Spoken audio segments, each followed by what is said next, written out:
బట్టి విక్రమార్కకు సంబంధించి బట్టి విక్రమార్క ఛాంబర్ ముందు ఈ కాంట్రాక్టర్లు ఎవరైతే ఉంటారో ధర్నా చేశారు. దేనికోసం అంటే మా బిల్లులు ఇవ్వాలి, పెండింగ్ బిల్లులు ఉన్నాయి, పెండింగ్ బిల్స్ ఉన్నాయి, ఆ బిల్స్ ఇవ్వడం కోసము ధర్నా చేశారు. ఆ వీడియో కూడా మీకు చూపిస్తా. ఫస్ట్ ఈ స్థాయికి ఎందుకు పోతా ఉన్నారు అనేది అర్థమవుతలేదు.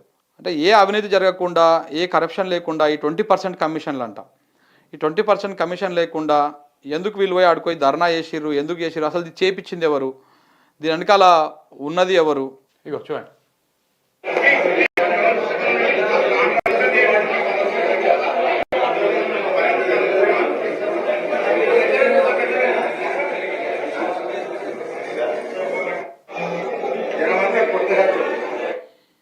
ఇక వీళ్ళకి పోయి ధర్నా చేసిర్రు.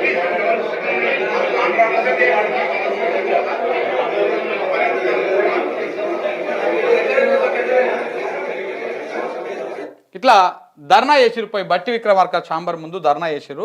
ఆ ధర్నా దేనికోసం చేసిరు అంటే ఇక్కడ పెండింగ్ బిల్లులు చెల్లించాలి, ఆందోళనకు దిగిన కాంట్రాక్టర్లు, డిప్యూటీ సీఎం ఛాంబర్ ఎదుట బైఠాయింపు, ప్రభుత్వానికి వ్యతిరేకంగా నినాదాలు, 20% కమిషన్ పైన ప్రశ్నించినటువంటి కాంట్రాక్టర్లు, సచివాలయం నుంచి వెళ్ళిపోయిన బట్టి విక్రమార్క. అయితే 20% ₹1,00,00,000 సపోజు 1 CR రావాలనుకో, 1 CR బిల్లు రావాలనుకో, సింపుల్గా చెప్తున్నా.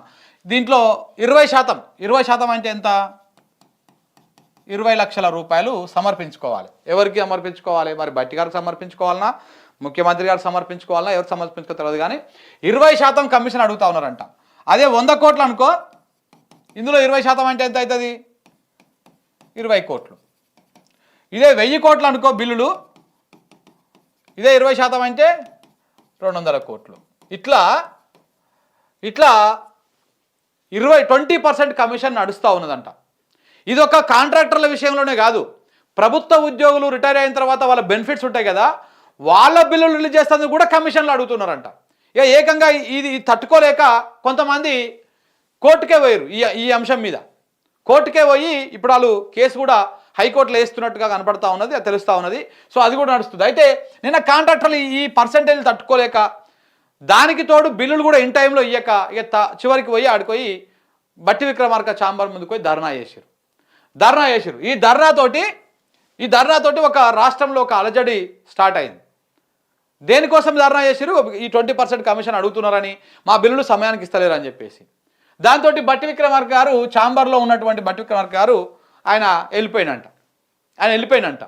అయితే ఇది వాస్తవానికి ఇది నిజమే. ఒక బట్టి విక్రమార్క శాఖలోనే కాదు, రాష్ట్రంలో ఎన్ని శాఖలు ఉన్నాయో, ఎన్ని శాఖల మంత్రులు ఉన్నారో అందరి దగ్గర ఇదే వ్యవహారం నడుస్తూ ఉన్నది. ముఖ్యమంత్రి గారి దగ్గర ఇలాంటి వ్యవహారమే కౌంటర్లు ఓపెన్ చేసి పెట్టిర్రు. రెవెన్యూ శాఖ మంత్రి దగ్గర అలాంటినే కౌంటర్లు ఓపెన్ చేసి పెట్టిర్రు.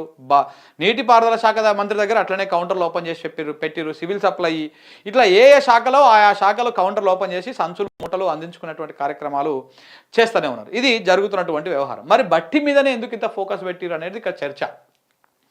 ఇప్పటికే మనం ఒకసారి ఈ సందర్భంగా పొంగులేటిని ఒకసారి మనం గుర్తు చేసుకోవాలి. మినిస్టర్ పొంగులేటి గారు నేను నెంబర్ టూ అని చెప్పుకున్నారు. నా వెనకాల 18 మంది ఎమ్మెల్యేలు ఉన్నారు, నేను నెంబర్ 2 అని చెప్పుకున్నాడు. కానీ ఏమైంది? చివరికి ఏమైంది? వన్ ఫైన్ మార్నింగు ఆయనని మొత్తం క్లోజ్ చేసేసారు. కొంతమంది ఎమ్మెల్యేలు ఆయనకు వ్యతిరేకంగా పోయి మీటింగ్లు పెట్టుకున్నారు. 10 మంది ఎమ్మెల్యేలు పెట్టుకొని ఇగో ఇట్లా చేస్తున్నాడు, ఈయన దందా చేస్తున్నాడు అని చెప్పేసి ఆయన మీద డైరెక్ట్గానే మాట్లాడారు. ఇదంతా ఏపించింది ఎవరు? ఇదంతా నడిపించింది ఎవరు? ఈ కథ ఎవరు? ఇక ఇప్పుడు చూస్తుంటే అర్థమవుతలేదు. ఇదంతా కావాల్సుకొని ఒక నాయకుడు మరి ఆయననే నడిపించినట్టుగా ఆయనకు అడ్డం వస్తూ ఉన్నాడు. ఇలా నేను ముఖ్యమంత్రిగా ఉంటే నేను నెంబర్ 2 అని చెప్పుకుంటా ఉన్నాడు. ఆ నెంబర్ 2 కథ ఎంతో చూద్దామని చెప్పేసి ఆ 10 మంది ఎమ్మెల్యేలు తిరుగుబాటుతోటి ఆయనకు చెక్ పెట్టిండు. ఈయన సైలెంట్ అయిపోయిండు. చూడండి మీరు, సైలెంట్ అయిపోయిండు గత కొన్ని నెలల నుంచి. ఆ 10 మంది ఎమ్మెల్యేలు తిరుగుబడ్డాక నుంచి సైలెంట్ అయిపోయింది పూర్తిగా. ఇది అయిపోయింది. ఇప్పుడు బట్టి మీద టార్గెట్. బట్టికి ఇగో ఈ స్కెచ్ చేసిరు. బట్టి ఏంటి ఏ స్కెచ్ చేసిరు? ఇగో ఇట్లా బట్టి విక్రమార్క శాఖలో అవినీతి అదైతా ఉన్నది. అందుకే ఈ కాంట్రాక్టర్లు అందరూ కూడా ఒక సచివాలయానికి పోయి ఛాంబర్ ముందు ధర్నా చేసేంత ఉంటుందా? ప్రభుత్వం వాళ్ళకి ఏ రకంగా సహకరించకుండా, ఏం చేయకుండా అల్ల పోయి కూర్చొని ధర్నా చేసేంత ఉంటుందా? సెక్యూరిటీ ఏమైపోయింది?